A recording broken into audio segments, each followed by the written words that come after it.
Okay. Well, it appears that we're ready.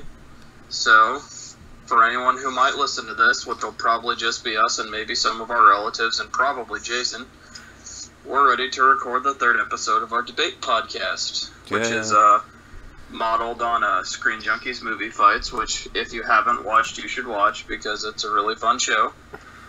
So, we have some good topics today, including best artist of the last 20 years, best superhero, best baseball player of all time, best board game, best South Park character, and because we occasionally have to throw in something really esoteric that only we care about, best historical battle in Napoleon Total War.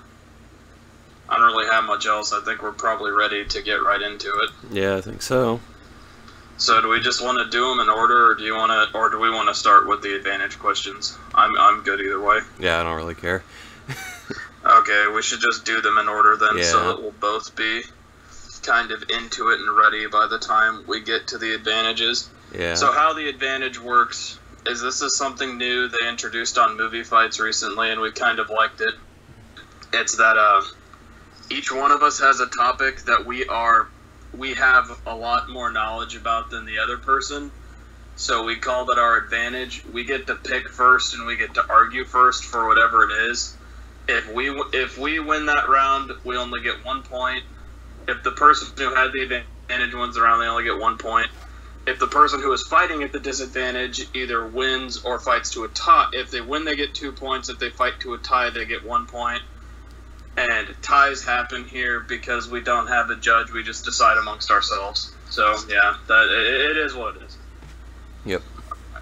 Now that I've kind of fumbly explained that, I think we're probably ready to go. Yeah. So, our first topic is the best artist of the last 20 years.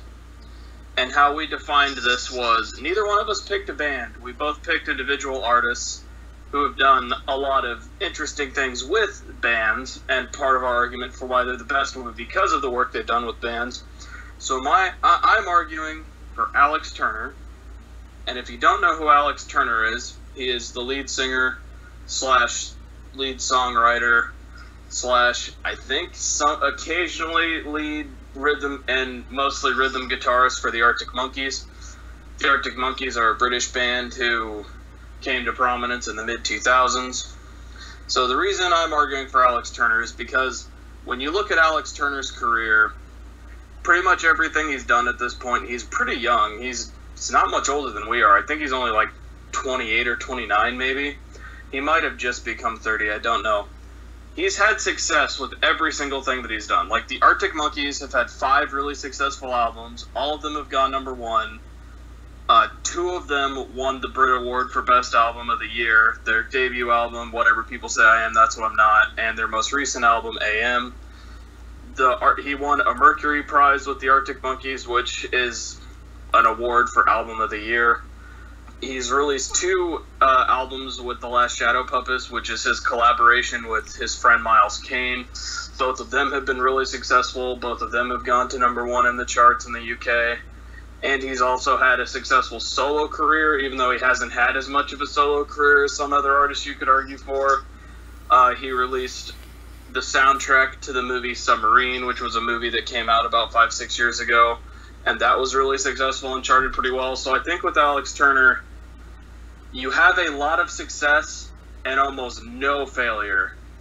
So, and not only is his music successful, his music is the music he makes and his band makes is actually good, and that's part of the reason why it is so successful. They are one of the few rock bands today that is really successful in the charts, and it's because their music is good. So, yeah, that's what I got for my opening argument. Okay. Well, yeah, and I picked Jack White, and of course there are some similarities in that both Jack White and Alex Turner have been in a bunch of different things and been extremely successful in everything they've done, and it's all been really good. With Jack White, of course, he's most famous for his work with the White Stripes in the late 90s, early 2000s, and had a lot of success there. I mean, of course, everyone's heard of Seven Nation Army, but you know, you've probably heard some of the other songs too. So that's an extremely popular band. Then he went on with the Raconteurs, which was still pretty popular and did a lot of good stuff. And then he's had a really successful and popular solo career. He's also done soundtracks, different movies like Cold Mountain. He's had like that documentary with called It Might Get Loud with Jimmy Page and The Edge, and so he's done a bunch of different things. Some of the reasons that I think Jack White is so good include his guitar playing is incredible, his songwriting and his aesthetic is really original, and he's been able to produce a wide variety of things.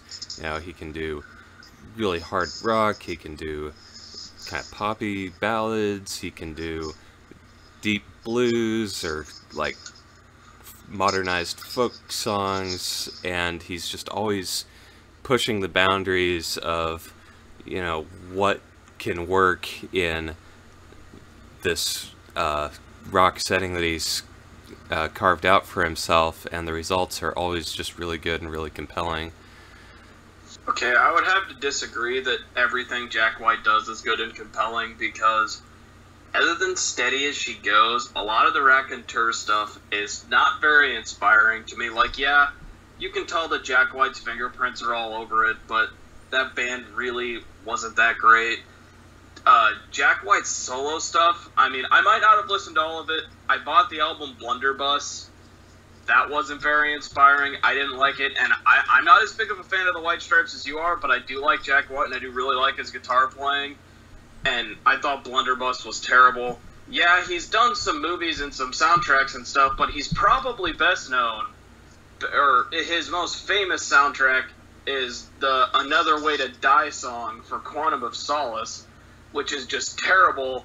And he did a duet with Alicia Keys for that song that was just horrible because they did not fit together at all. My biggest problem with Jack White is if this was best guitar player of the last 20 years, I would totally concede it's Jack White, no argument. Jack White's voice is so annoying sometimes, and you just can't get past it. It really works for some of the stuff that he does, but other times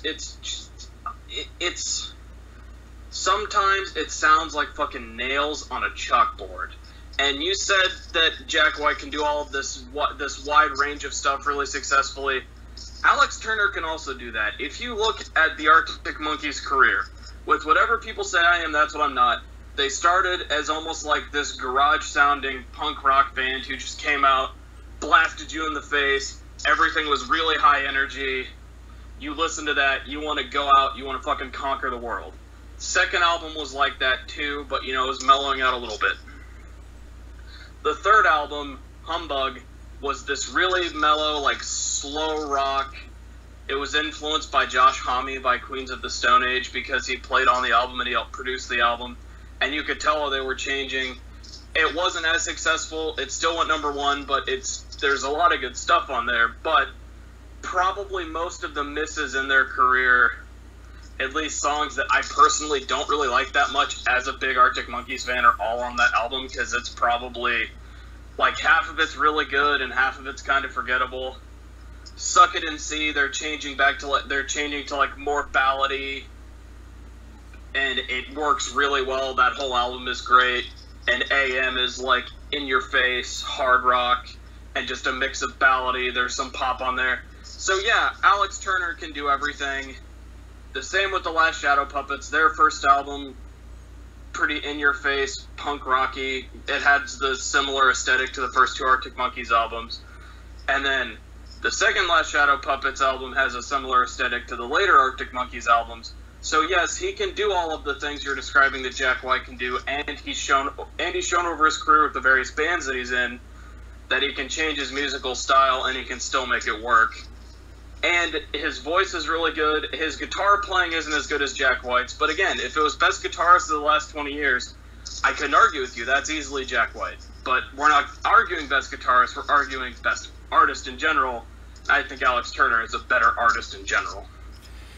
Well, okay, so you've got, you know, you've highlighted how Alex Turner has changed over his career and made it sound like he's changed a lot, when if you actually listen to Alex Turner's music as someone who is just like likes it but isn't a big fan, as opposed to someone who's like really into it, the changes are actually quite subtle, because yeah, like, and also like the level of innovation going on there. It's like what he's doing is he's making consistently good music, but like, yeah, the you know, the first album, it's like, okay, this is something new, this is something fresh, like, where did this guy come from, this is really cool. But then the changes are really gradual, and if you listen to a bunch of Arctic Monkeys back to back to back, you're like, other than maybe their first album, like, you're gonna have trouble finding songs that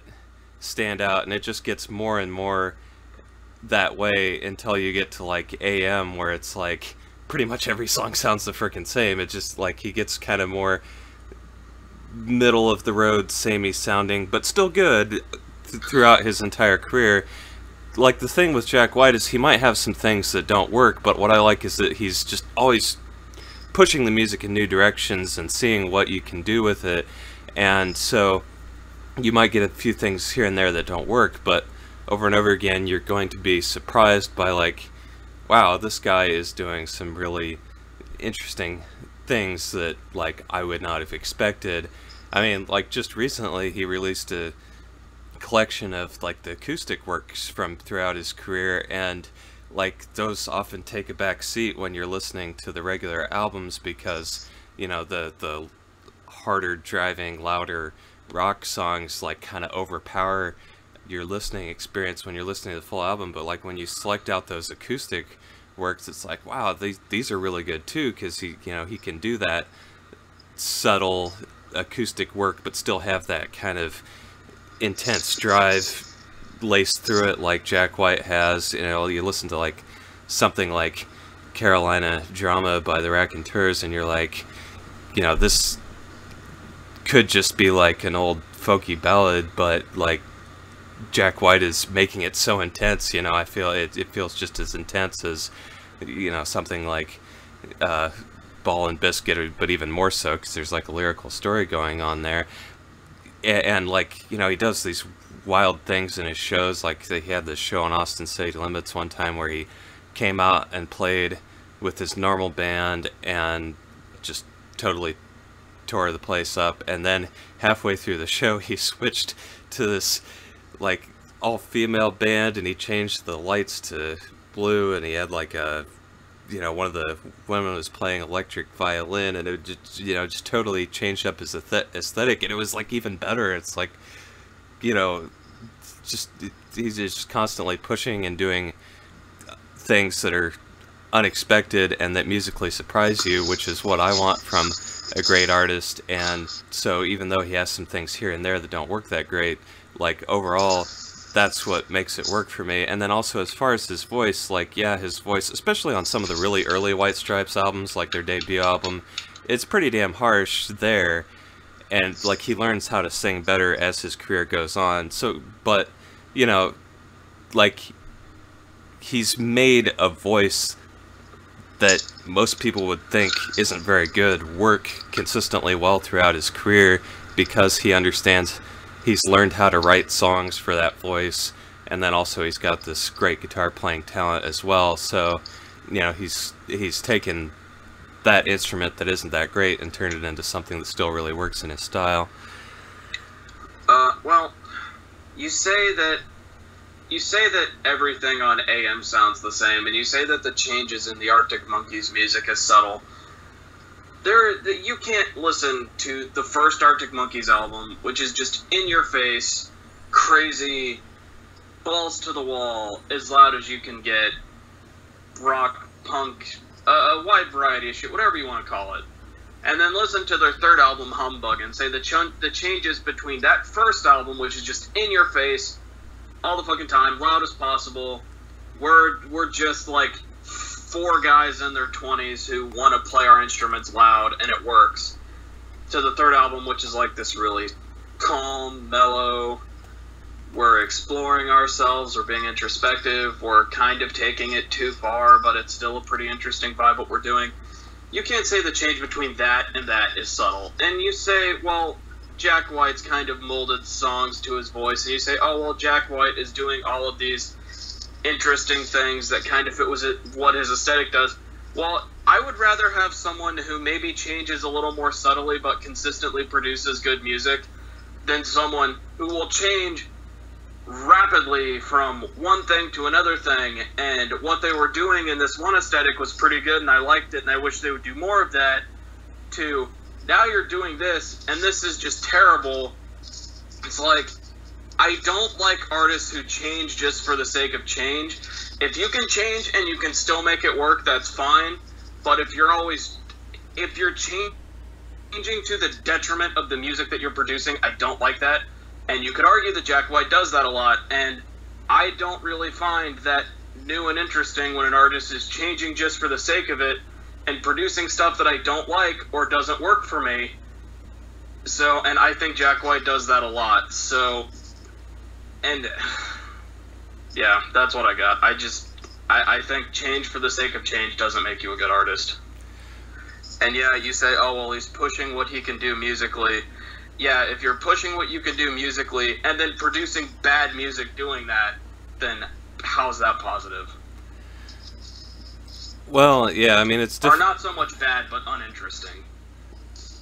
Well, yeah, there you go. You gave me a little ammunition there, because, I mean, I would say it's all quite interesting, but, I don't know. I would say that so yeah, I guess you'd say, like, from album to album, the Arctic Monkeys changed more, but, like, within an album, like, the songs really do run together within each album, and, See, you keep pulling that argument out for the Arctic Monkeys, but the songs don't really run together. I don't get that argument. Maybe they run together for you, maybe, I don't know. They've never run together for me.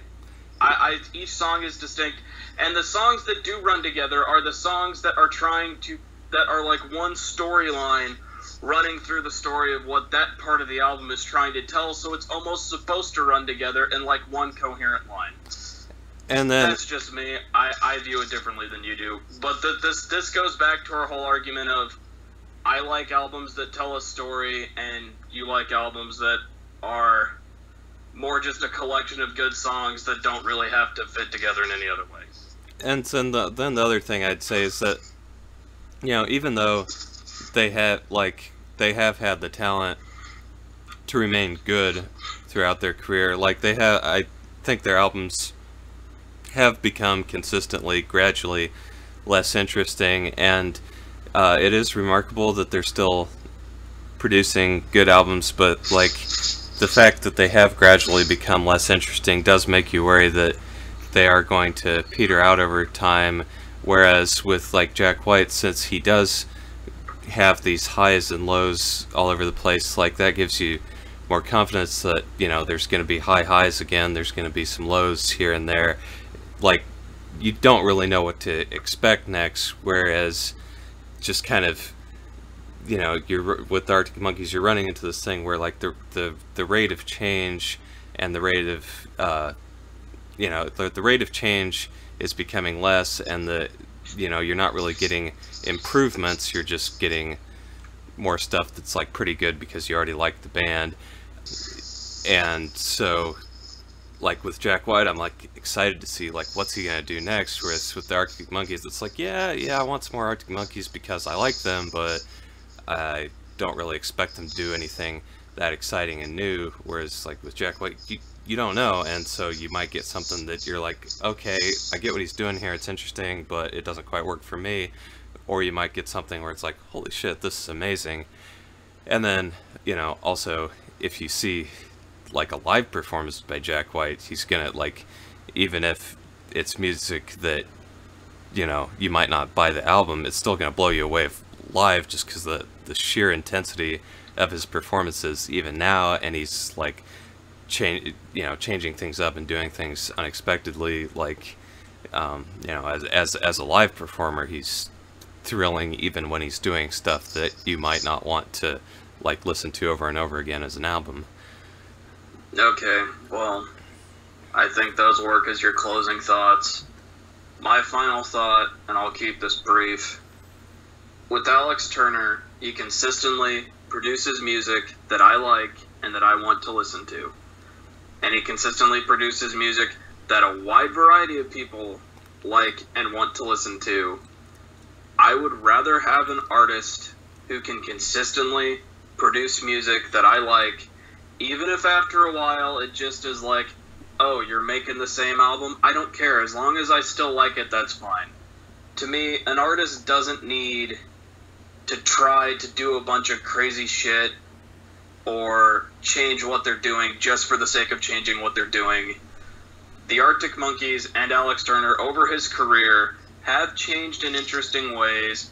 Yeah, you say they're subtle. I think they've changed more than you're letting on, but I can't really verbalize it. You just have to listen to the music.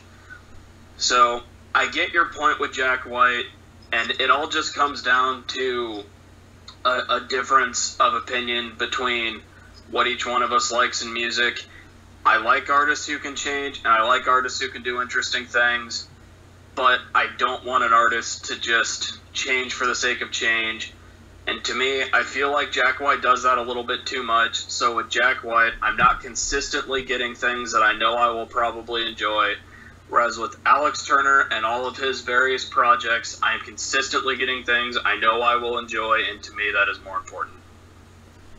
Alright, well, yeah, I think that is a good place to wrap up, because of course we could keep going on this, but we'd probably be rehashing stuff, so I don't know. I think with this, it's probably going to be a tie, because, you know, it does come down a lot to our differing perspectives of, you know, what we're looking for in an artist, and I don't think either of us really knocked the other down enough, as opposed to just, like, supporting why their position was a good one, so it's probably a tie. I will concede that you probably beat me on that, because you tied me too much to the Arctic Monkey stuff and didn't let me talk about the other stuff. Okay. Although, it's, like, barely, but you probably beat me on that. Okay. Okay, so now, the next round is Ben's advantage round, and since it's your advantage round, you can introduce it. Okay, so this is Best Superhero, and because it's an advantage round, we're going all appearances of that superhero in all media, so that's what makes it such an advantage, because Zach's got the film. I probably have absolutely no chance at this, but we'll see. Because Zach has the film knowledge, but I've got, like, film, TV, comics to go on, so my pick, and this is, you know, the stock pick, like what people pick for the best superhero, but there's a reason, and that person is Batman. Batman is a complex and interesting character. Now, both of the guys we picked, at their core, they're badasses with awesome costumes that are immediately recognizable, so that's like the appeal to someone who doesn't know a goddamn thing about superheroes. But the thing is, like, when you go into the story of Batman, there's a lot of interest and a lot of nuance, and there have been so many different interpretations of Batman because of that, which have highlighted different aspects of how his story and character could manifest themselves. So, you know, you have a guy who saw his parents die at an early age. He has a lot of resources because he's rich, and then he has this insane drive for justice, so he becomes you know, a vigilante in Gotham City, and, you know, fights crime there, and becomes just this kind of force in the city that, you know, is an integral part of the city, and, you know, has no superpowers. He just gets through by his determination, intelligence, cunning, training. But what's really interesting is the different ways that his personality can be reflected in different stories, whether it's the Batman the animated series Batman that's got this really compassionate streak underneath this kind of dark stoic exterior, or whether you've got like the Dark Knight Returns Batman who's like old and over this shit and really brutal. There's so many different interpretations that different writers and creators have come up with over the years, and that's what really makes Batman fascinating, is watching how he weighs the morality of his actions and sets an example for Gotham City. Okay, well, I picked Wolverine mostly because Wolverine is my favorite superhero, and because I knew I had absolutely no chance in this round. Wolverine's pretty much just a badass, and that's about all I have, because I have no chance in this round. Ben knows way more about superheroes than I do. So Wolverine's a badass. Hugh Jackman's portrayal of Wolverine is really good. Wolverine is actually a superhero with superhuman powers. Batman is not. Batman's a bitch. I have nothing else. You win. Okay. I can't beat you. I have no chance. I don't know hardly anything about superheroes other than superhero movies. All right. I didn't realize until you started just how much an advantage this was going to be. I literally cannot argue with you about this at all. I have nothing to say against Batman other than he's just some rich dude. Fuck him. Yeah, okay. Well, that works for me. I mean, you could, like, I don't know, I think the one thing that Wolverine really has going for him is just how good Hugh Jackman is and just how good the movie Logan was. But then once you get past that, like, that's like the one time where they've really, fleshed out his character and made him into something really interesting, whereas otherwise he's just kind of like this guy who's an incredible badass but doesn't have a lot of depth. Yeah, Batman has depth, and there's just no way to beat that. Okay, so, I wanted that to be a better round than that.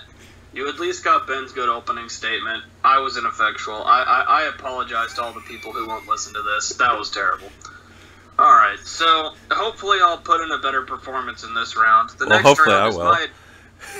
What? Hopefully I will.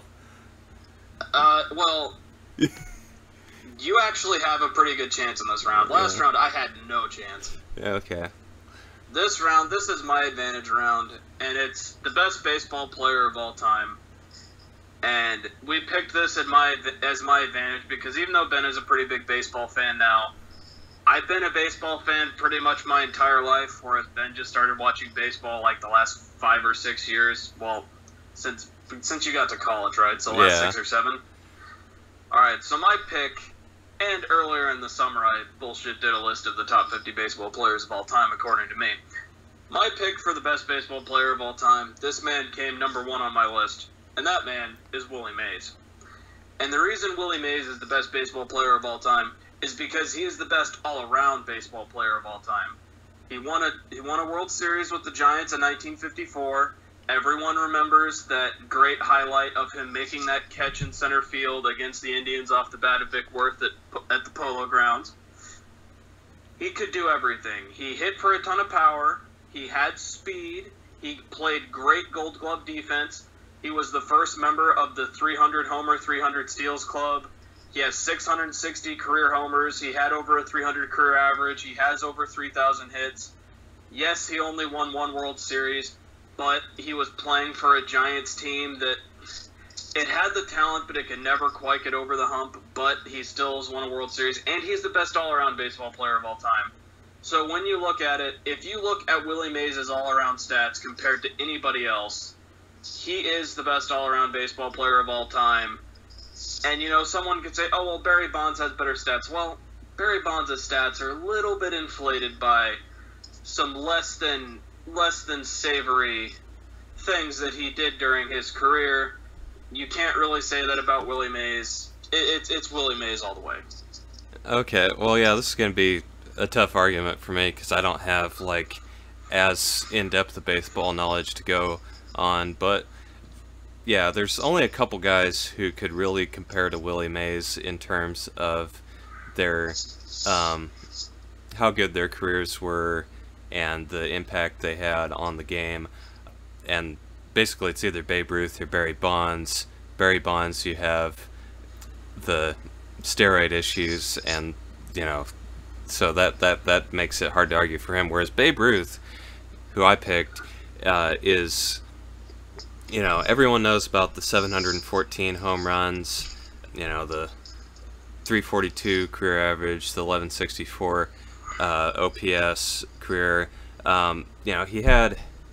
He changed the face of the game.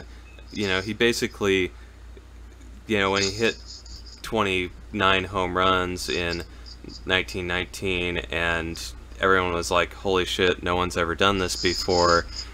Like, that was, he basically changed the face of the game and took it from, the dying down of the dead ball era into this new offensive, huge offensive era. He also, had a huge impact on the best rivalry in baseball between the Red Sox and the Yankees, but he just showed this new kind of power and hitting ability that hadn't been shown before. But in addition to that, he was a really good pitcher for the first few years before he switched over to hitting full time. And so that's something that not nearly as many people know of, but from 1915 to 1919, he was, pitched quite a few games for the Red Sox, full-time pitcher from 15 to 17. In 1916, he led the American League in ERA, and this was like the same time he had like guys like Walter Johnson pitching. He had a 1.75 ERA, which of course sounds more impressive now because dead ball ERAs were lower, but that'd still probably be like a 250 average or ERA now or something like that. And of course then you pitched a lot more games too, so he was a workhorse on the mound who was really successful, and won, like, he had a 94-46 record during the time that he pitched, and then he turned it around from pitching into becoming one of the best hitters of all time and changing the face of the game. So you've got this incredible two-way talent, and the fact that when he did what he did, it was completely out of the blue and had never done before, and he became the face of the baseball in a way that no one has ever been, to the degree he was. Okay, you make the argument that Babe Ruth changed the game, and that is true. Babe Ruth did change the game. He was the first great power hitter. If this argument was for best power hitter, then I couldn't really argue with you. It'd either be Babe Ruth or it'd be Hank Aaron, and I'd probably pick Babe Ruth because he did it in an era when nobody else did it. What Willie Mays did, how he changed the game, because this needs to be brought up, how Willie Mays changed the game was he was the first guy who could hit for crazy power and was also crazy fast. So he was the first guy who could hit for power and who could steal a lot of bases. Willie Mays played Gold Glove defense. Babe Ruth didn't play any defense. Babe Ruth was not that good of a defender. They just threw him in the outfield kind of out of the way because they wanted his bat in the lineup, and that's what they had to do because, one, the DH hadn't been invented yet, and two, he couldn't really play first base because his teammate was Lou Gehrig. You say Babe Ruth's numbers are incredible. It's hard to argue with Babe Ruth's numbers. The one argument you can make against Babe Ruth's numbers is they were a little inflated by the team that he played on, especially the Yankees in the 20s, because it was a smaller game back then. The Yankees had a lot of the best players, so they just dominated everyone, and he was in one of the greatest lineups of all time. So if you're in one of the greatest lineups of all time, you're going to put up ridiculous numbers. Yes, he was the best player in that lineup, and yes, he was the one who made that lineup go, but his numbers are a little inflated by the fact that you couldn't pitch around him, because if you pitch around Babe Ruth, you have to pitch to fucking Lou Gehrig or somebody else in that lineup whose names I'm not remembering right now, but other guys who were there. So it's hard to argue with the fact that, yes, Babe Ruth did change the game, and yes, he is one of the best power hitters ever, and he's one of the best all-around players ever. But I think Willie Mays, by the fact that he brought so much speed into the game, and he showed that you can have a superstar power hitter who can also steal a lot of bases and who can also play Gold Glove defense, which you didn't really have before Willie Mays, and you've seen a lot of since then. Like Barry Bonds, the other person who you argued for as your other pick for greatest player ever, is just an evolution of Willie Mays. And yeah, you can't really argue for Barry Bonds because who knows what his actual stats would have been because of the steroids. And yes, Babe Ruth won a lot of championships, but he also played for the Yankees at the time, who I think his numbers are a little bit inflated by the team that he played on. And yes, the pitching is really impressive. I think the more impressive part of Babe Ruth's career is when he pitched for the Red Sox. But I look at it this way, and this is something that I think is a big determining factor when you're arguing for who is the best at any sport. You have to step back and say to yourself, if I was starting a franchise and I got one guy's career and it played out exactly the way it did, who would you pick? And I would pick Willie Mays because I am getting all of the positives on offense that I'm getting from Babe Ruth. I'm getting like 95% of that. Plus, I'm getting a guy who can run in the field, who can steal bases, and a guy who plays Gold Glove defense. Not a guy who I'm just going to have to stick in the corner because I don't want his defense fucking anything up. Okay, well, yeah, I mean, Babe Ruth still had a pretty good, he still had a pretty good career fielding percentage, but yeah, obviously Willie Mays had a lot more total defensive impact because of his range, and, you know, he could get... And Willie Mays played center field, which is a lot harder position than right field. Yeah, so he could get to a lot more stuff.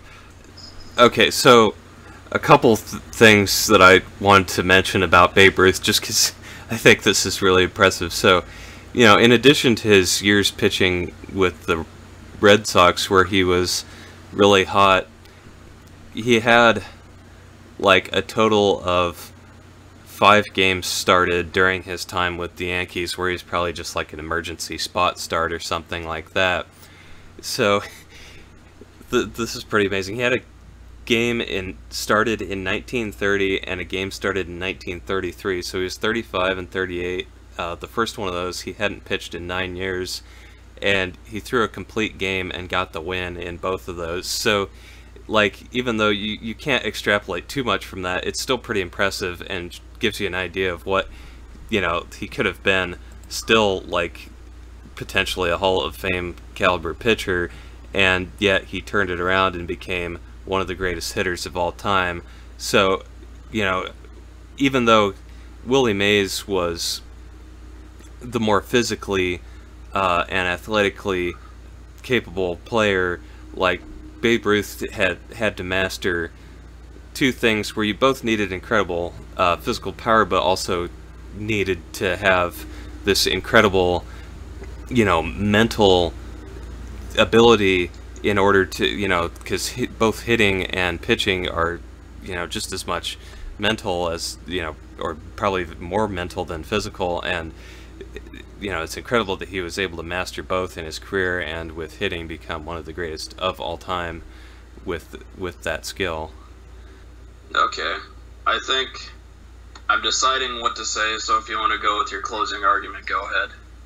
Okay, so yeah, basically my closing is that, yeah, Babe Ruth, you know, one of, if not the greatest hitters of all time, incredible power, you know, hit like over 700 home runs before anyone else was even thinking about doing that sort of thing, changed the face of the game, you know, to a more offensive power hitter dominated game, you know, became the face of the sport more than anyone else, and in addition to all that, had incredible talent as a pitcher in a game where it is incredibly hard to be both, you know, a good pitcher, a good hitter. Wasn't able to do both at the same time, but was able to show that he had the ability to do both during the different phases of his career. You know, so you've got this incredible talent and this incredible impact on the game in Babe Ruth. Alright, so my final argument for Willie Mays, and I'll bring out some statistics to support my argument, because, to be honest, I really didn't think I would need them. I thought I was going to crush you anyway, but I definitely am going to need them. So, here are some impressive things that you had in Willie Mays' career. He won 2 MVP awards. He finished with 660 career home runs, which at the time he retired was third most all time, and it's still fifth most all time, even with a lot of guys getting really high up that list because of steroids. To still be fifth all time in home runs is really impressive. He hit over 50 home runs in 1955 and 1965 in a 10-year gap, which is the longest span any player ever had between 50 homer seasons. He won a record-tying 12 Gold Gloves, and he won his first Gold Glove in 1957, which was the first year they were introduced. The first season of his career was 1951. So if he would have had more time to win Gold Gloves, who knows? He could have won, and I'm pretty sure that's record tying for his position, because Greg Maddux has the most Gold Gloves with 20, but after a while, there's best pitcher, fucking give it to Greg Maddux. Greg Maddux, they stopped thinking about it. They just gave him the Gold Glove. Yeah. So if Gold Gloves would have been invented earlier, Willie Mays would have at least 3 or 4 more of them. He's one of only 5 players in the history of the National League to have 8 consecutive seasons with 100 RBIs. He was the first guy to hit over 300 home runs and steal over 300 bases. He's one of only a couple guys to have over 1,900 RBIs. He has a 300 career average. He has over a 400 OPS or on base. His OPS, I don't know if it's quite at 1,000 because I didn't look this up beforehand, but it's really high. I look at it this way: if I had, he won the Rookie of the Year. He led the NL in stolen bases 4 times, which is really impressive. He was a 24-time All-Star, which is by far the record. And here's an interesting quote here. Ted Williams once said, "They invented the All-Star game for Willie Mays," which is pretty high praise from Ted Williams. Okay, he's tied with Hank Aaron and Stan Musial now that I look back at that. So, I would say, I look at it this way. If I'm going to start a franchise and I have to choose a player to be the centerpiece of my franchise, I know I've already said this, I'm going to choose Willie Mays because I know I'm getting a really long career of great production. He was really good into the twilight of his career. Yeah, his last couple of years with the Mets were kind of a travesty and were, what are you doing? You're just kind of hanging on. You should retire. The fact that his career stats still hold up the way that they do in light of all of the ridiculous performance-enhancing drugs that came into the game in the 80s and 90s. The fact that 20 years before all of these guys started doing all of that stuff, he was better than all of them and is still better than all of them. And compared to Babe Ruth, I look at it this way. With Willie Mays could do everything that Babe Ruth could do and more. He was a true 5-tool player, and he was the best 5-tool player there's ever been. So if you want to make a complete baseball player, you make Willie Mays. If you want to make a guy who can hit a fuck ton of home runs and that's about all he can do and can pitch, you make Babe Ruth. I would rather have the complete baseball player over the guy who hits a bunch of home runs, because with the complete baseball player, I'm still getting a bunch of home runs.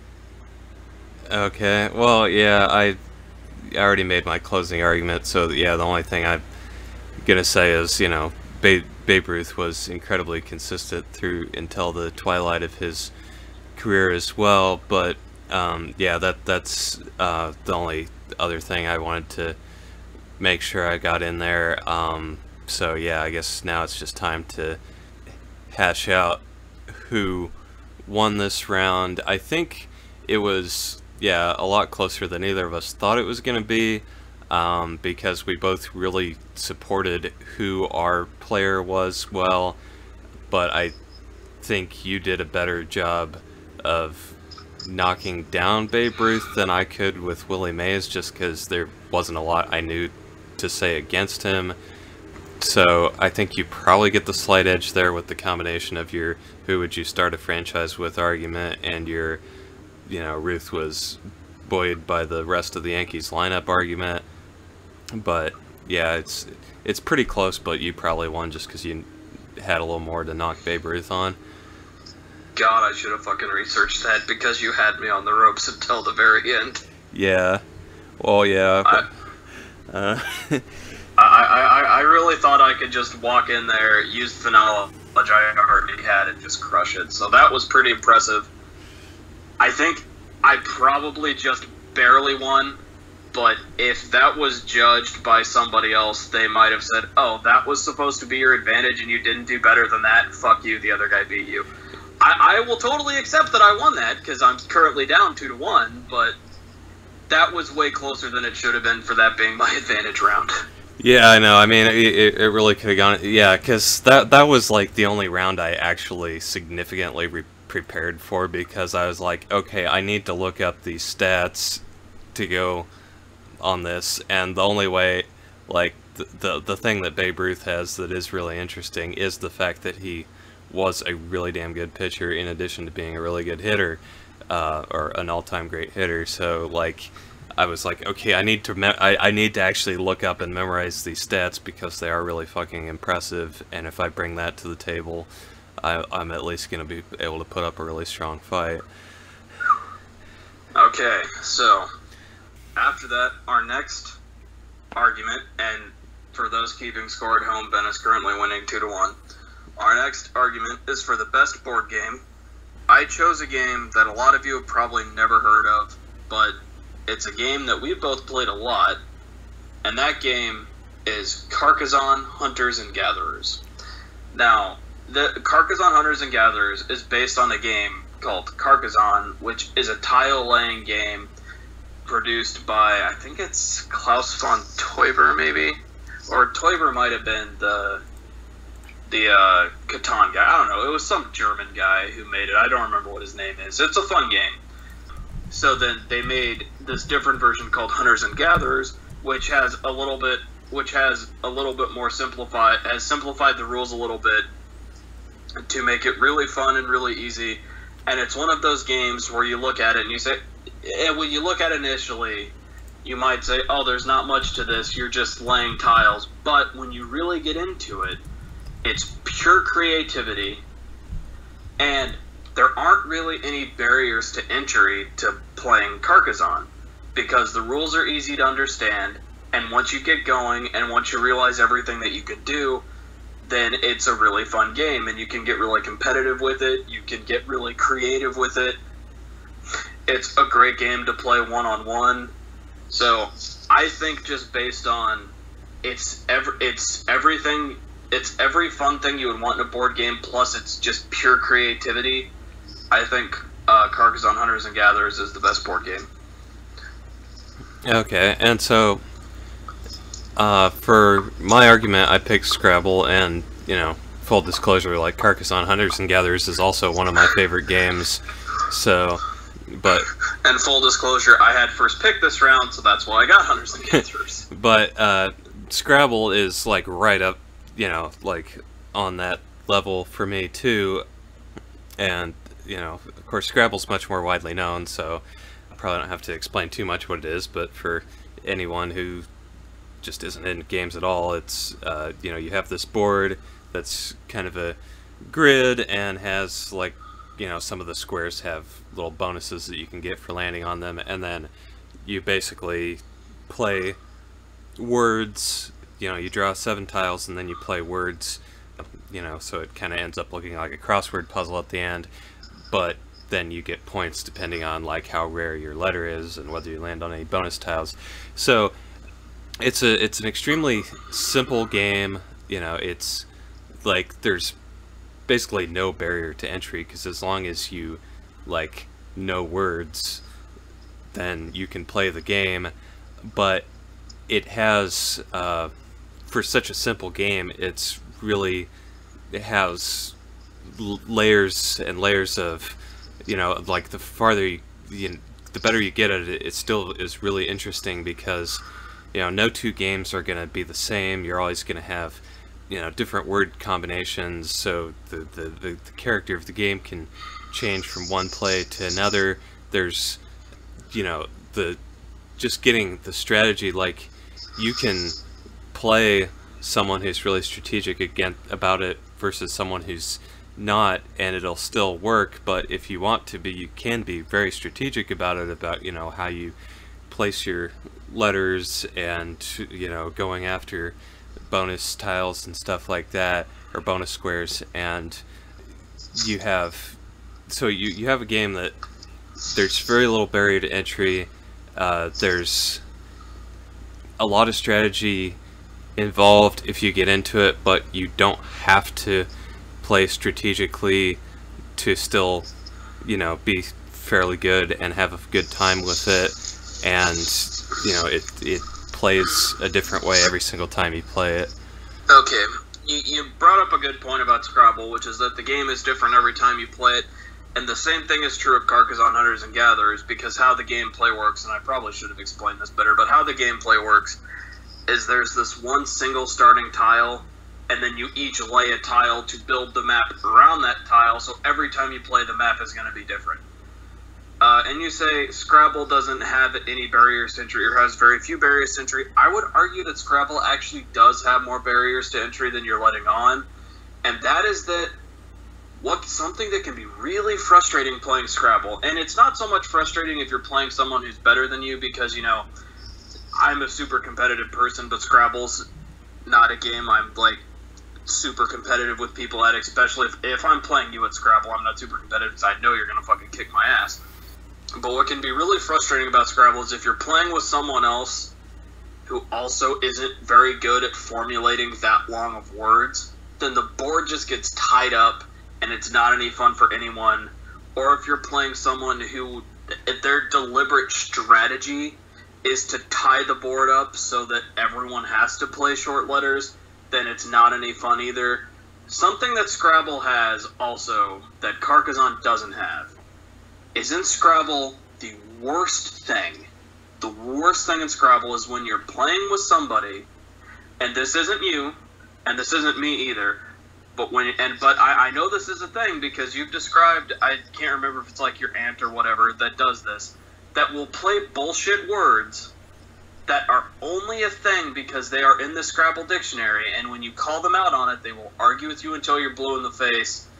And what I don't like about Scrabble is Scrabble, when you get to the end of the game and you're just reaching for something to play, and you play some stupid bullshit word that shouldn't actually be a word, but is only a word because of Scrabble, then you will argue to no end about it, or the end of the game gets slowed down by, is this a word? Is this not a word? That kind of crap just can ruin the experience for me, whereas there isn't hardly anything in Carcassonne Hunters and Gatherers that ruins the experience. Yes, there is the Sacred Shrine, which is a bad game mechanic, but you can work around that if you change the rules a little bit. Whereas with Scrabble, Scrabble is inevitably going to end in an argument if you're playing it with certain people. Hunters and Gatherers, yeah, it's frustrating if you lose to the Sacred Shrine or to something else like that, but you can easily work around that. And it doesn't have any barriers to entry at all because the rules are really simple and easy to explain, and it takes you a couple of games to get the hang of what's going on, but once you get the hang of what's going on, you're fine. Okay, so, yeah, I don't know, I think there is, like, kind of an easy way to solve the bullshit words thing, which is just, like, going into it, you just set what dictionary you're using as the basis for contested words. You know, if you just, like, set, like, a regular collegiate dictionary as your basis, then you're not going to run into that. Whereas if you have someone who's like, oh, I got the Scrabble dictionary, just be like, no, we're using the regular dictionary, and then you don't have to worry about that. Like, the reason I still let those type of plays be made is because I'm good enough at it that it gives me kind of a challenge to work against. But with Carcassonne, like, it is a really fun game, and there are a lot of different permutations, but, you know, what you run into, which, of course, you and I know very well, is that, you know, if you are playing against someone who is really good and really competitive, it's, you know, they have to really back off and be nice for you to be able to get a foothold in the game, you know, whereas, like, if you're playing Scrabble, like, yeah, that's kind of the case in a one-on-one game, but if you have, like, a multiplayer game, then, yeah, you can just kind of, like, ding around and, like, not get embarrassed too badly, whereas, like, with Carcassonne, and, you know, the impact also is lessened a little bit by the more players you have, but not quite as much, is, you know, if you're playing against someone who is super competitive, there are certain things you can do to just take this game that, you know, could be fun and laid back and turn it into this, like, super competitive death battle. And hey, we're describing what is a better game. We're not describing something that we've made a super competitive death battle. Well, yeah, but not use this argument against me, damn it. Well, I'm saying it can be done because, like, what you do is, like, so in Carcassonne you have these little people, or meeples as they call them, and then you place them on different. Forgot to explain the meeples. You place them on different geographic features in order to gain points. But there's certain rules about when you can. You have a limited supply of meeples, and there's certain rules about when you can take them off the board and when you have to leave them on the board. And if you're someone who's super competitive, what you do is you tie up the other person's meeples so that they, you know, can't, you know, that you either steal a feature from them and their meeple is completely worthless, or you block them from completing a feature and their meeple's just stuck there for the rest of the game. And, you know, when you're a new player playing against someone who can do that, like, you can run into a situation where just all your meeples are tied up and you can't do anything and you're, like, not having any fun. Whereas with Scrabble, even if you're playing against someone who's really good, or someone who plays, or someone who's kind of a pain in the ass and plays all these short little words, like, you can still find stuff to do because you're playing, like, a new set of letters every turn. So, you know, even though you might not be scoring nearly as many points, you'll still be doing something, as opposed to just having a long stretch of the game where you can't do anything at all because the other person blocked you from doing anything. You say that Carcassonne can become an over-competitive deathmatch. And yes, that is true. We proved that with Carcassonne when we played regularly. I think, on its merits, Carcassonne is a better and more interesting game because you make the argument for Scrabble that, yeah, it's different every time, and the thing is, I feel like with Carcassonne you have a little bit more control over what you're doing that you don't have in Scrabble. And yes, you get new letters every time, because it's something that should be explained for anybody who's never played Scrabble, which I doubt is anybody who will listen to this, because Scrabble is so fucking popular. After you play a word, you draw new letters from the bag, and you add them to your thing, and then you play till all the letters have been played out. The most frustrating situation in Scrabble is when you get stuck with a board full of crappy letters that don't do anything, and you can only play short little piddly words to draw new letters, and then you can never break out of the cycle of having crappy letters, and then the game just devolves into a death march to the end. Yes, in Carcassonne, it can be really frustrating if you're playing with somebody who can tie up all of your meeples and who can stop you from doing anything.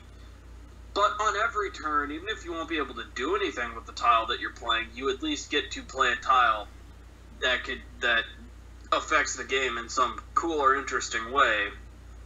Whereas in Scrabble, if you get stuck in that situation where everything's tied up, you have crappy letters, the board's all tied to hell, and you just stop having any fun with it, I think it's a lot easier to check out playing Scrabble than it is to check out playing Carcassonne, because with Carcassonne, if you're playing someone who is a lot better than you, and depending on the situation, if they know you're new to the game, 9 times out of 10 they're going to take it easy on you. Yes, I'm a dick who's over-competitive all the time, but I'm a rare breed of dick who's over-competitive all the time. Most people, like when you play Carcassonne with new people, you usually take it fairly easy on them. Like, you still play to win, but you play for them to still have fun.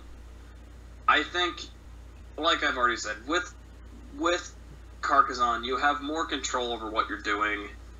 I think it's just a more interesting game in general. Word games have the barrier to entry of if you don't have like the best grammar or the best grasp of the language, then you're not going to be able to play the game very well. I don't like the arguments that happen in Scrabble. Scrabble can just Scrabble's the worst. I hate Scrabble. I've never liked Scrabble. I'll play Scrabble. I can enjoy Scrabble in the right company. Like, I enjoy playing Scrabble with you. I enjoy playing Scrabble with my mom. If I was going to play Scrabble with, say, like, Archie, who was one of my roommates last year, he plays Scrabble really cuntily and really defensively, and he will play to tie up the whole fucking board so you won't be able to do anything. That is awful. So if you play Scrabble in the wrong company, the game is completely awful and you will not have any fun playing it. And I don't like Scrabble for that reason. I've never really liked Scrabble for that reason. Well, yeah, I mean, I think you can have that with any game, though. It's just, like, you know, because, like, Hunters and Gatherers isn't that popular, we've just been fortunate that all the people we've played it with are in, like, our close group and, like, have fairly good playing styles that, like, don't result in a lot of, you know, arguments or checking out of the game most of the time, you know, whereas with Scrabble, since it's so popular, you end up playing with so many different people that, like, you can run into more situations of people who conflict with your playing style. But, yeah, I mean, as far as, like, you know, just getting started with it, the thing about Scrabble is it's not so much about, like, you know, once you get into it, you realize it's not so much about how many words you know or your spelling ability. What's that? Oh, sorry, that was probably my laptop bed fan grinding. Oh, okay, yeah, I think that must have been it. Okay, so, you know, it's Are not... you this? Yeah. Yeah, that's my laptop pad fan grinding on my foot. I have my laptop sitting on a laptop pad that if the bottom of the laptop pad gets pushed up, it'll grind on the fan a little bit. Oh, okay. So yeah, with Scrabble, you know, once you've played for a while, you realize it's not so much about, like, how many words you know or your spelling ability as it is just, like, your ability to see potential combinations in your group of letters and then strategically place your most valuable letters in a place where they will get the most points for you, which, in a way, like, kind of, you know, even though Scrabble and Carcassonne are very different games, you know, in a way that is a similarity in between them, is that, you know, even though they have very different surface level characteristics, it is a game of you draw tiles and then you learn over time where to place them that will get you the most benefit in the end. So, you know, in both cases you are kind of creating your own board and your own world. It's just one of them is made up of words and one of them is made up of little geographical representations. So, yeah, I mean, I'd say they're both really fascinating games that you can, you know, are simple to start and they're both simple to start and that have an infinite variety of combinations and lots of potentially fascinating strategy once you get deeper into the game. You know, they both work well in 2 to 4 player groups, so they both have a lot of good things going for them. You know, my main thing with Scrabble is it's just like, you know, something that is a little easier to, you know, get someone into at the beginning, because it's like all you have to do is know words, whereas, you know, a lot of people kind of strangely are turned off by these strategy games. I don't, like, neither of us really get that because we love them, but you know, you can see that. And whereas, like with Carcassonne, there are more things that, with the combination of like the Sacred Shrine, the Magic Mammoth, like there are these little game-breaking pieces that you have to like amend the rules to deal with or just play around, and then there's more potential ways for someone who is super competitive to, like, you know, screw you over and tie up your maples and make it impossible for you to do anything, whereas with Scrabble, like, you can get to the point where, like, you're never going to get to the point where you can't do anything, you know, even if, like, it is a little hard when you have bad tiles, you can still at least do something. So that I'm going to make that my closing statement, and you can go on more if you want, but that's... Okay, well, my quick closing statement is you say that in Carcassonne, and I'll keep this brief so I don't just start repeating myself, but you say in Carcassonne, an over-competitive player can tie you up to where you won't be able to do anything. You say that doesn't happen in Scrabble. Yes, that can happen in Scrabble. I've sat there and I've watched that happen in Scrabble, where someone who just wants to tie up the board to make it hard and think that, you know, I might not be able to do anything, but if they can't do anything either, then this will be fine. Like, that can happen, and that's not any fun. And yes, a lot of Scrabble is just about, sometimes it is just about what words you know, and can you play those short little 1 or 2 letter words that you know that other people don't know that are going to score you a bunch of points. Yes, there is interesting strategy in Scrabble of, can I get the most out of the words that I have? Yeah, Scrabble's a fun game, and yeah, the comparison of, yes, you are creating you are creating your own world in both games. One is with letters, one is with tiles, is interesting. I think what makes Carcassonne Hunters and Gatherers a better game is that, yes, you can take it over. You can make any game, literally anything, massively over competitive. It doesn't matter what it is, how innocuous it is. You can make anything massively over competitive.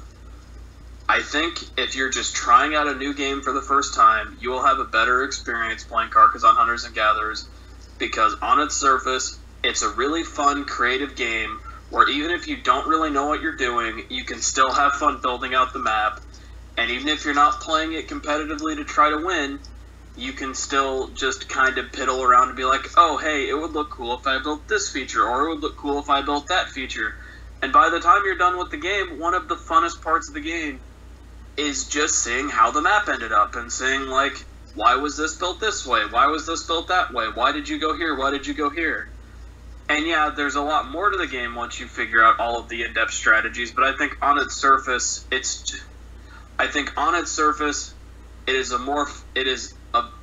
just more fun. Like, and a lot of games come down to what's more fun and what isn't. Carcassonne Hunters and Gatherers is just a funner game. And I'll stop there, because anything else I have to say will just be me repeating myself. Okay. Well, the one thing I do want to repeat, though, is bullshit Scrabble words are what ruins Scrabble for me. And that's what ruins Scrabble for a lot of people, because those lead to tons of arguments, and those arguments aren't any fun for anybody involved. Yeah, although you can't, like I said, you can avoid those if you just know what rules to set going in, and unless you're playing against someone who is, like, kind of a cheater at every game, like, they'll stick to that type of whatever rule you set. But unless you get in a situation where they play a word that is a Scrabble word that's not in the dictionary that you're using. Yeah. But I'll just stop. Yeah, that's it. Okay. So, yeah, I don't know. In that argument, I think, well, I don't know. I think your best point against me was the part about how if you're in a situation where you have crappy tiles, like, you can kind of check out of the game. That was, I think, probably your best knock against my argument, because that is true. I don't know. And especially if you have crappy tiles and you're not that good to begin with, then you will definitely check out at that point. Yeah. Like, I think, and I didn't really bring this up in my argument because I don't think it's, like, that strong an argument, but, like, the one thing about Scrabble is, like, it's such a, you know, just learning the rules of Scrabble are so dirt simple that, like, it's the kind of game you can play even with someone who just doesn't like games that much and just kind of wants to, like, participate in something with you. So, like, you know, my mom and my aunt and I can play, like, a really competitive game of Scrabble, while my uncle, who just isn't really into games at all, can just kind of fuck around and score half as many points as any of us. But whereas, like, Carcassonne, he's just going to be confused all the time and not be able to do anything. But yeah, anybody who actually, like, is into games isn't going to have that much trouble learning Carcassonne. So yeah, it's if you're just arguing about people who actually enjoy games, which is pretty much who this argument is for, then yeah, I think Carcassonne does win, although Scrabble is a really good game too. Yeah, I think I probably just barely won, even though I did end up repeating myself a lot, because, like you already said, you didn't really have a good counter for the situation if you have no tiles, because you have bad tiles, because then you can't really do anything. Yeah, because that's the kind of thing where, like, if I'm playing again, like, if I'm playing and it's been a while since I played and I have that situation happen, like, it doesn't bother me.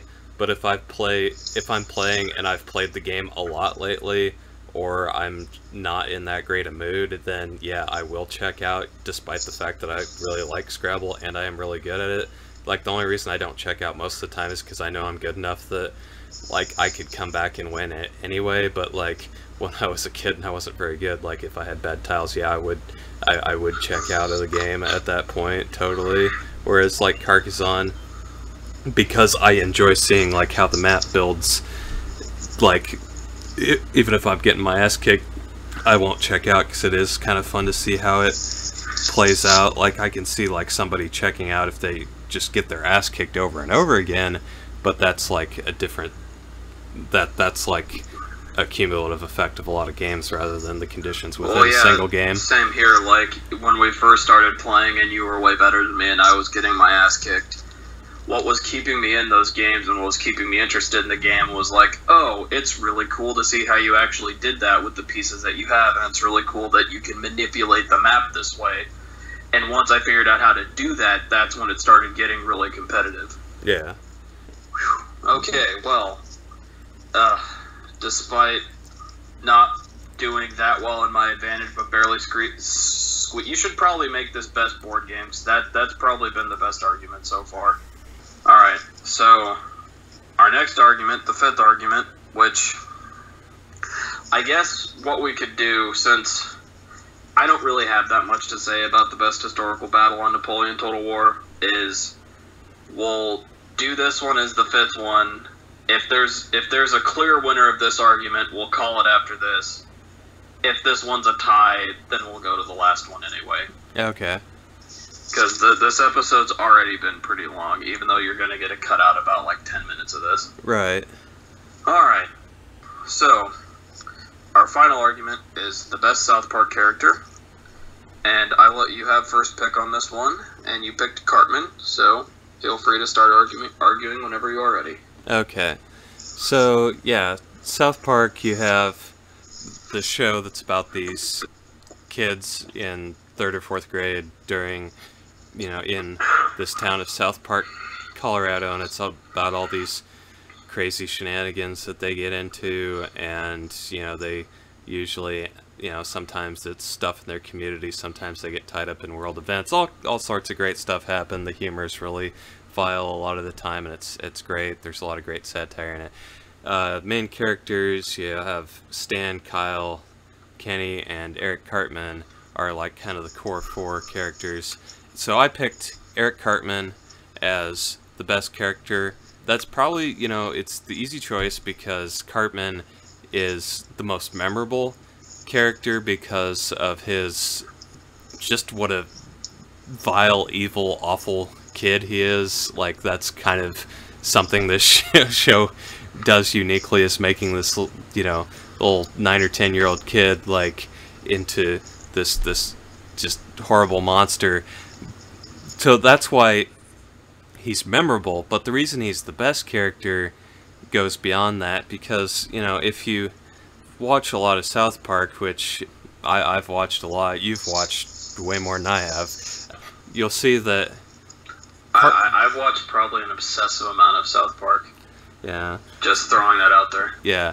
You'll see that Cartman is the character in way more episodes than anyone else who instigates and drives the plot of the episode through the shit that he comes up with or gets involved in, and what, you know, and it makes him a really important character because, like, him having some crazy business idea or him having some, you know, ridiculous prejudice against some person or group of people is like what drives the episode.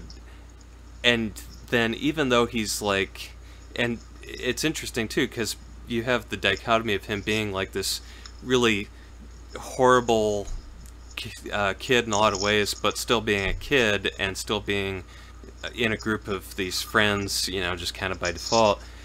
He's both the antagonist and often kind of an anti-hero of, you know, in the same times, because what he does, like, you're like, what the fuck are you doing? This is horrible, this is awful. The other kids, you know, try and stop him, but then you're also kind of rooting for him because, you know, even though what he's doing is awful, he'll often have some good points with it. And then other times, like, he'll be kind of leading the charge and you'll, like, kind of be rooting for him, you know, for whatever he's trying to do, even though the way he's doing it is awful. So you have a guy who drives the plot and who's a really complex character and who's kind of, like, not really, you know, kind of a very unique and memorable character.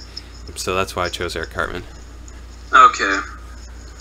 I am a bigger South Park fan than Ben is. I've watched every episode of South Park. I've watched most of the... well, not most, because there was about a 5-season run where it wasn't very good, so I watched it once when it aired, and that was about it. But most of my favorite episodes I've watched multiple times. My pick for the best South Park character... and this wouldn't be a lot of people's pick for number 2 if they didn't pick Cartman, but my pick is Stan. The reason I picked Stan is because Stan, in my eyes, is the main character of the series. If you look at Stan, all of the important storylines, yeah, Cartman has a lot of his own storylines, but all of the important storylines, especially the storylines where the show is asking itself, what are we doing anymore? What are we supposed to be? What does what we're doing mean? All of those storylines revolve around Stan. And the best example of that is the storyline where Stan turns 10 years old and everything just goes to shit and he becomes really cynical. And that is the show saying, okay, we've been on here for so long. Is anything we're doing good anymore? Is everything we're doing just shit and no one's enjoying it? I think it says a lot that a storyline like that revolves around Stan, and the reason Stan is the main character is because Stan is the character who the viewer is supposed to relate to. Stan is the character through who the viewer is supposed to see the show through Stan's eyes. And what's interesting about Stan is that when you have Cartman doing his crazy bullshit, Stan is the kid where it's like Stan is the main kid in the friend group, and then he has his best friend Kyle, who he usually does things with, and then he gets pulled in different directions by whatever's going on. Stan is based on Trey Parker, one of the creators of the series. I think Cartman's supposed to be the entertaining sideshow, and Cartman serves that purpose. You laugh at him because he's an asshole, and you know, everybody laughs at Cartman because they're like, oh yeah, I have that friend like that who's kind of an asshole who we don't really get along with, but we keep around anyway because, you know, we could think of a few people that fit in that mold. But I think Stan is the best character because he is what drives the show along.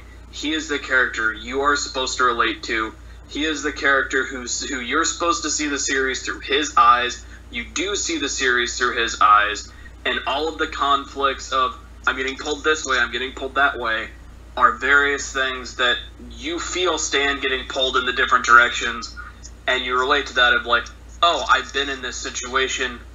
And if he wasn't the main character, and some people could argue if he is the main character, why do all of the important storylines, when the show is trying to ask it a question about itself or question what it's doing, all of those storylines revolve around Stan, not Cartman? Okay, so I kind of thought the argument might go this way. So it looks like, you know, you're arguing that Stan is the best character because he's the main character and the most important character, which, like, it's true that he is he just hit a home run, sorry. Yeah. So he is definitely the main character and, yeah, arguably the most important. But I'm thinking, like, the best character as like the most interesting and original character, because, like, with Cartman, he has a very fully formed and complex personality. Like, when something happens, like, you can have some ideas of, like, you know enough about Cartman's personality that you have an idea of how he's going to react to things, and, you know, sometimes you're correct and it's hilarious, sometimes you're wrong and he does something unexpected and it's even more hilarious. But his personality is very well defined, and it's also, like, very unique. There's not another, you know, there are other characters who kind of fulfill some similar roles in other TV shows, but there's not another character who you're going to confuse with Eric Cartman because his, you know, in another TV show, because his personality is so unique and so well defined. The thing about Stan is, yeah, he's the character that you view the series through his eyes. He's like the audience, like, he's not so much the character that the audience is supposed to relate to, he's the character that the audience is supposed to be, because, like, when something happens, you know, you'll be able to predict all the other kids' reactions. Like, Stan often doesn't react at all. He's just kind of like goes with the flow, gets pulled along with whatever the events are, because he doesn't really know what to think, which is kind of where that's the whole point, though. That is the whole point of he doesn't know what to think, and he gets pulled in a bunch of different directions, and he is that kid who, you're in the friend group and you don't really want to upset anyone, so you just get pulled in a bunch of different directions. It's like a perfect example is like, it's like Wiley. Wiley is pretty much Stan of he never really wants to upset anyone. He gets pulled in a bunch of different directions, and I think he's the best character because he is the most understandable character. He's not over the top. He is an actual human character, whereas Cartman is just crazy over the top. He's meant to be crazy and over the top. He's based on Archie Bunker from whatever the hell that show was called. I don't remember. Yeah, what was that called? I don't remember what show it was called. I don't know. He was on. Was that All in the Family? Was that it? It might have been. It might have been All in the Family. Cartman's based on Archie Bunker. He's meant to be this over-the-top, crazy side character that you're supposed to laugh at and is supposed to be just crazy and insane. Stan is you. Like, Stan, like you said, okay, you're right, the audience is supposed to be Stan, and Stan represents how the audience would actually react in a lot of those scenarios, and sometimes when you don't know what to do, you just get pulled in all these different directions, and that is actually legitimate. If it was most memorable character, then I wouldn't be able to argue with you it as Cartman, because Cartman has all of the lines. You say the funny shit like, respect my authority, that kind of bullshit. Yeah, that's all really funny, but Cartman's meant to just be crazy and over the top. And I don't think just because he's meant to be crazy and over the top that makes him the best character. Yeah, he's a good character, he's funny. You laugh at the shit that Cartman does. But to me, the best character is the most realistic character, and the most realistic character is definitely Stan. Okay, well, so I'll let you go on that really long tangent and interrupt my argument, but you didn't really do anything to change it. So yeah, Stan, it's not like he's the character you're supposed to relate to. He is the audience, and as such, he's barely even a character. He's just the audience inserted into the story. And see, that's my argument is that Stan is barely a character because he has barely any personality. Like, when something happens, you know, you don't know how Stan's going to react unless it's Kenny dying, and then he'll say, "Oh my God, they killed Kenny." But you know, like, he's not so much a character as just kind of a literary device. I think your fan's doing that thing again or something. I don't know what that was, but anyway. No, I was taking a drink. Oh, okay. Yeah, so, you know, he's not so much a character, like he's not a fully formed character. He's just kind of a literary device to get the audience, you know, to have the audience someone to see things through their eyes. That's not, I mean, it's very valuable and it's good that they have that, but it's not like a unique and fully formed character. And, you know, it actually, I was really reminded of this, like, when, you know, in the Honest Trailer commentary for Point Break, like, Spencer mentioned how they have this thing called Point Break Live, where they do a live, you know, stage performance of Point Break, and all the other characters are played by actors, and then Johnny Utah, Keanu Reeves' character, like, they just pull a random person out of the audience and have him read his lines off of cue cards, and it sounds exactly like Keanu Reeves because, like, you don't know how to read the lines and you sound like surprised every time. And, you know, it's just like, you know, with Stan, it's like you could replace Stan with just some random nobody and it would be the exact same reaction, because there just aren't any unique and identifying traits about Stan. It's just, he's just this kind of kid who sits there and reacts to things but doesn't really have any personality of himself, and therefore isn't really much of a character. He's, yeah, more just a device. Okay, I'm pondering, so do you want to leave that as your closing arguments, or do you want to make a final closing argument? Well, I don't, it kind of depends what you say next, but that's, I won't have much more to say after that, probably, unless you bring up something completely new. I might, yeah, I don't know, we'll see. Just sit here and ponder for a second. You say that Stan is a literary device. You say that Stan has no personality, but you see in multiple scenarios that Stan does have a personality.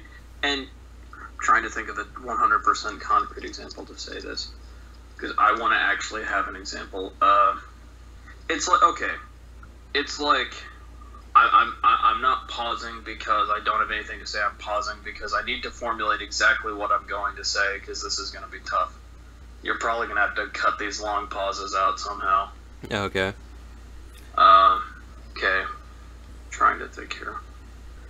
You claim that Stan doesn't really have a personality. Stan doesn't really know how to react to things. That's the whole point, because when you're like 10 years old, you haven't really formulated your personality yet. You don't know what you are. You don't know what you want to be, and you don't really know how to react to certain situations. Something happens that you've never seen before, and you're like, I don't know what to do. So you just go along, you see what's going to happen, and then you react accordingly. And yes, we know how Cartman's going to react. We know what Cartman's going to do. We know blah, blah, blah. But Cartman's just the asshole sideshow. And yeah, you can argue that, oh, without Cartman, the show wouldn't be as memorable. You need Cartman.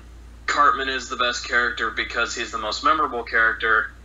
If the audience didn't have a character that they could relate to, through which they were supposed to see the story, to which they can say, oh yeah, if I was a kid, that's how I would react in that situation.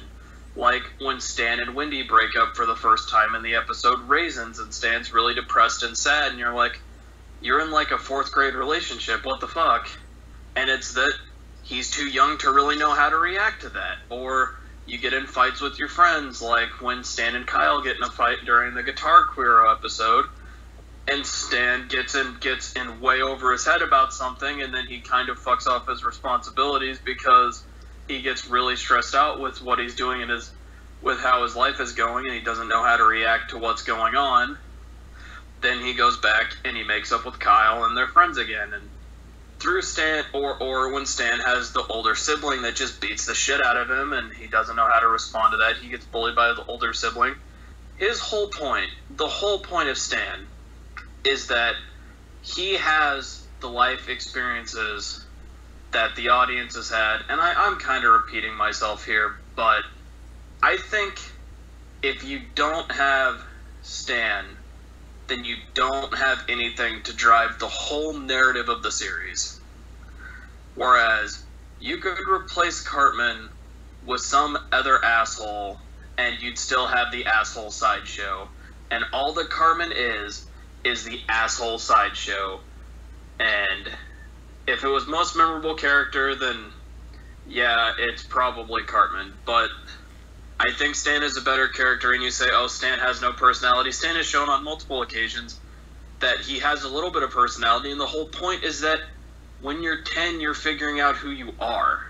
And with Stan, you see that he's figuring out who he is, whereas Cartman's just some crazy fucking adult who's trapped in a 9-year-old body. Well, yeah, okay, so a couple little very brief things is, like, I think Cartman definitely is more than just a sideshow, since he does drive the conflict of a huge number of episodes. And yeah, with Stan, it is difficult to the point where, you know, you can watch like 100 episodes and still have like no conception of what his personality is. But that's about all I have to add there, because I don't have the super in-depth knowledge to really want to say a whole lot more. Okay, do you want to make a final statement, or is that your closing statement? That's about all I wanted to add, because I feel like I already kind of got everything in before. Okay, well, I probably also got everything in, so what do you think? Yeah, I don't know. I think I'd probably give it to you, but that because, like, you know, you've got the more in-depth knowledge and examples to draw on, or it, you know, so, like, even though you kind of argued what I thought you were gonna argue, and, like, I don't totally agree with it, like, I think you did a good enough job showing why having that kind of character in there is, like, something unique and important, that it really is valuable to the show, that I think you probably have. I'd probably slightly give you the edge, but I don't know. It's tough, because, like, Stan really, you know, like, you can't really say what his personality is, but, like, I do think that it is a you know, kind of a important choice that a lot of people forget, to have that kind of character in the series. So yeah, I think you did a good job of, like, arguing why he's the best as far as, like, supporting as like actually supporting the series and adding depth to it, even if Cartman is like the most fully formed personality, like Stan is really important to making the series function. So the reason I took so long to formulate that final thought is because I feel like you had me until then, and I was totally screwed until then. Yeah, because yeah, that's the thing. Like, Stan isn't much of a character, but like, but yeah, I mean, I think you did kind of. So it's really hard to say. I'm just gonna give you like the slight edge there, but I could really go either way if I was like judging this impartially.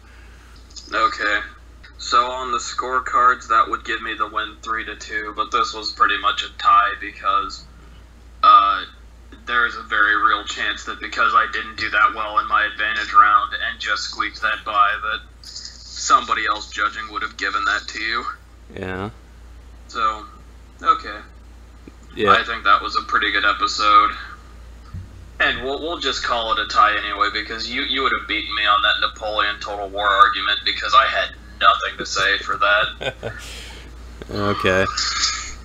Yeah, it's probably a good idea to let that one go. But yeah, because I think, like, we had four, like, obviously, like, my advantage round, like, you kind of conceded that one, but, like, the other four, they all were really close and well argued. So yeah, I think that was a good episode, and yeah, really dead even on a lot of those. So you should have it instead of best board game, it should be best South Park character, because I think my well, you should leave in that whole pause. I think my final defensive stand is one of my better moments. Yeah. Okay, well, I'm gonna go eat waffles now. Because like, well, I just one last thing. Like, even though I didn't like totally agree with you, like, I was still like, you know, seeing, like, you made me see some new things that, like, even though I thought I'd seen them, like, I didn't fully grasp how significant they were. Like, I still had this conception of Stan, but like you just explained it so eloquently. It's like it put what I saw in a different light. Let me put it that way. So yeah. And this is now the second time I have won arguing Stan is the better South Park character than Cartman. Yeah. All right. Well, enjoy your waffles. I will. All right. I'll probably. I may call it at some point tomorrow. I don't know. Okay.